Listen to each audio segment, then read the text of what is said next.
Red Ice members, thank you very much for staying with us and tuning in here to our second segment with David Livingstone, author of The Dying God and Terrorism and the Illuminati. And why not begin here to talk about Al-Qaeda in this segment, this modern kind of boogeyman, I guess, for many people living in the West. I'd like to hear, David, a little bit on your background in regards to what you found regarding these guys. Would you say that this is an organization that is Muslim at its core, or is there another story here? I'm primarily, of course, thinking of the connection with some of the more Western intelligence agencies. David, what do you think? I'm not sure. I'm not sure what's going on with that. I mean, I know that they have ties with the Muslim Brotherhood, and that's where it gets fishy. And definitely, you know, how they were sponsored, then you can pretty much assume the rest. There's a few people who, like I mentioned in my book, there's a couple of, like the main ideologue of basically the jihad movement in Afghanistan was an activist named Abdullah Azam, and he was the main one who kind of called for the jihad in Afghanistan and things like that. There was one source that claims that he was a CIA agent. The same source claims that Omar, the blind sheikh, was also a CIA agent. But you think that could be true? Yeah, I think it's very likely. I mean, you look at, you know, the jihad in Afghanistan was the largest CIA operation in history, and you know, the way through which the Americans fought the Soviet Union was by financing the so-called Mujahideen. Yes. And this is, and do you think Al-Qaeda is an offshoot of that? Well, it is that. I mean, the first organization that they used was what they sponsored was led by Hikmatyar. Okay. And he was a member of I guess he founded a party in Afghanistan, and that was again an offshoot of the Muslim Brotherhood. And but we'll have to explain what I discovered about the Muslim Brotherhood to give a real sense of what that means. Yeah. And of course, this is all financed through Saudi Arabia. Okay. Mm. And that's the other factor in this. So the Wahhabis, right? Exactly. So the two key players in this is the Salafi reform movement, of which the Muslim Brotherhood is an offshoot, and the second one is the Wahhabis. But basically, Salafi and Wahhabis at this time are pretty much one and the same. So I think what we should do is go back to the Asiatic Brethren, if you're okay with that. Yeah, sure. So as I said, the Asiatic Brethren, founded by Jacob Frank's nephew, also basically, according to Albert Pike, then succeeded the Illuminati, was responsible, and again was named in reference to the Sabians / Mandaeans / Ismailis / assassins of the Islamic world. They were responsible largely for the spread of Egyptian, or they're closely aligned to Egyptian, to what are called fringe, what's called a fringe faction of Freemasonry, which is Egyptian Rite Freemasonry. Okay. And which was originally founded by Cagliostro.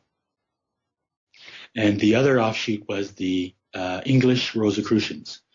And this emerged out of the Golden Rosicrucians, which again is affiliated with the Asiatic Brethren. And so what happens is that when Napoleon is in Egypt, Masons in his army then set out to make contact who they believed were the lost remnants of the Ismaili tradition in Egypt, or what they considered, because again, the Sabians supposedly preserved the Hermetic tradition, right? Mm-hmm. Because Hermetic tradition was considered to be the ancient Egyptian occult tradition. And this is what the Templars had supposedly learned from these Ismailis in Egypt, who had preserved this Hermetic tradition. So now these late 18th century Masons were again trying to make contact, as the Templars did, with this Ismaili Hermetic tradition in Egypt. Okay. And which I would presume is the source of symbolism of the pyramid and things like that. This is why Egypt has this constant role or symbolism, important symbolism in the occult, is because Hermeticism is considered to be of ancient Egyptian origin, which it isn't, but that's another story. And so this basically explains the basis of the Egyptian Freemasonry, because apparently it was an Egyptian who came back to Europe, a Marconis de Negre. Well, de Negre means the Negro, who founded branches of Egyptian Rite Freemasonry in Europe. So it's out of what they were maintaining was this Shabbatainian heritage or Frankist tradition, particularly around rites of sex magic. And this is where you find there's a very excellent book by an author named Greenfield, Mm-hmm. about this entire tradition. And so what happened is that I think we talked a little bit about this last time, is the Palladian Rite. A little bit, the Palladian Rite. Yeah. You have Albert Pike, who sets out a plan for 3 world wars in the 20th century, apparently. But he's on the Palladian Rite. With him is Lord Palmerston. And Lord Palmerston joins with Edward Bulwer-Lytton, who is with the English Rosicrucians. Mm-hmm. And they set up a plan to spread Scottish Rite Freemasonry to the Middle East. And so basically you're looking at these movements which emerge out of the Asiatic Brethren are now set to spread Scottish Rite Freemasonry in the Middle East. Their primary agent is Jamal Afghani, who is a guy who claims to be an Afghani, but he's doing that to hide the fact that he's Iranian. Okay. Because if he is Iranian, it means that he's Shia, that he is not Sunni, so he could not lead an Islamic reform movement in Egypt, which is Sunni. Mm. There are rumors that he's secretly Jewish. I suspect that he was likely Ismaili, because that explains a lot. Because the assassins were Ismaili. What happens at this time is that you have what in Europe is what's called the occult revival. You have all of a sudden this huge propaganda being put out by the occult underground that had largely remained underground until this time, but now they're kind of basically becoming a lot more popular. And this has to do with orders like the Golden Dawn and things like that, but most importantly, Helena Blavatsky. And Helena Blavatsky writes 2 books called License Unveiled, and what's the other one? Anyway, these 2 books are considered the Bibles of Freemasonry. Mm. And she's also considered the godmother of the New Age movement. And what she does is she takes basically the Aryan myth that had been formulated at the beginning of the 1800s again. Yes. And takes that Aryan concept and melds it with occult legends. So then she's the one who develops this idea of the Aryans originating Atlantis and where they had learned the secret doctrine, and that they survived by going to the mountains in the Himalayas, particularly the Gobi Desert, where the Great White Brotherhood is set up, and so on and so forth. Basically, the entire basis that Hitler then later appropriated about 50 years later. That's true, but there needs to be, I think, in that context, also mention a few more names in regards to who were behind at least Hitler. I'm thinking of people like Jürg Lanz von Liebenfeld, Dietrich Eckart, just to mention a few that actually was very much instrumental in also helping, shaping and forming the kind of occult agenda of the Third Reich. But I just want to put that in there. But go ahead, David. And this is important because that group, which is most closely affiliated with the Muslim Brotherhood, is Nazis, and today neo-Nazis. So that's why I want to give the background to this. Yes. So the person apparently that Blavatsky got her doctrines from was Jamal Afghani. And from him, she basically, this is according to H. Paul Johnson, and he claims that what she got from him was an Ismaili interpretation of, a Ismaili / Gnostic.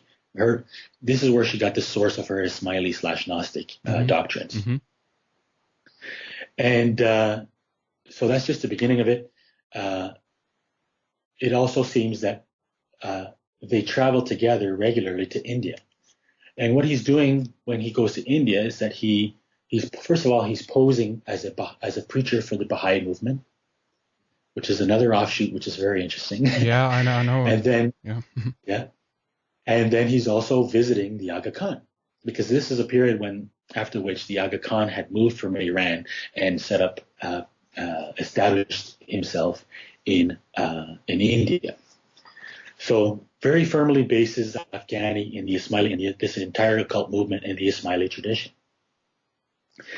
And there's a number of others who traveled to Egypt at this time, like Karl Kellner, Karl Royce, Theodore Royce, all the guys who are affiliated with the English Rosicrucians, with the Golden Dawn, with the Theosophical Society, with Egyptian Freemasonry. And they come back to Europe and they create an order called the Hermetic Brotherhood of Light, which is based off of Afghani's Hermetic Brotherhood of Luxor. Okay. Mm-hmm. And out of this, and this is how you get the Golden Dawn and eventually Aleister Crowley, who creates the OTO. He creates the OTO, or he eventually heads the OTO. Mm-hmm. And out of the OTO comes the Nazis. So this is how Afghani is responsible for two branches of the occult underground. One, which is the OTO, very importantly, and again, the occult background of the Nazis. And in the Islamic world, he becomes the founder of a movement, or a so-called reform movement, called the Salafi movement. And this is a movement that was ostensibly aiming at a return to pure Islam and throwing off the yoke of British colonialism and things like that. But really, it was another way to undermine Islam. And so Afghani was the teacher of Muhammad Abdu, who was again a British agent. They appointed him as the head of the Al-Azhar University, where he eventually started putting forward fatwas that were designed to, furtively support British agenda in the country. Abdu is the teacher of a man called Rashid Rida.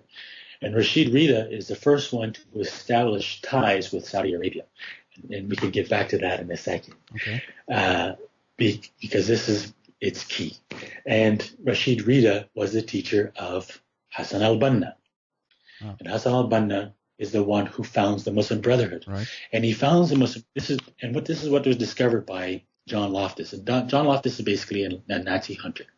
But he was allowed access to a number of old CIA documents. And what he discovered is that Hassan al-Banna was recruited by Hitler to create an arm of British intelligence in the Middle East, particularly Egypt, I guess. So he creates the Muslim Brotherhood to act as that vehicle. And so this is where you're seeing the reconnection of these. On the surface, one is supposedly a Sufi Muslim reformer. The other one is, an Aryan supremacist. But really, at the core, they're members of the same underlying organization, just using different fronts to achieve their objectives. Mm. And so what happens is that when the Nazis lose World War II, then the CIA then come in and take control of the Muslim Brotherhood away from the Nazis, because really the Nazis, they didn't really lose a heck of a lot. They might have lost in the publicity, but all the leading SS officers were hired by the Nazis, by the CIA.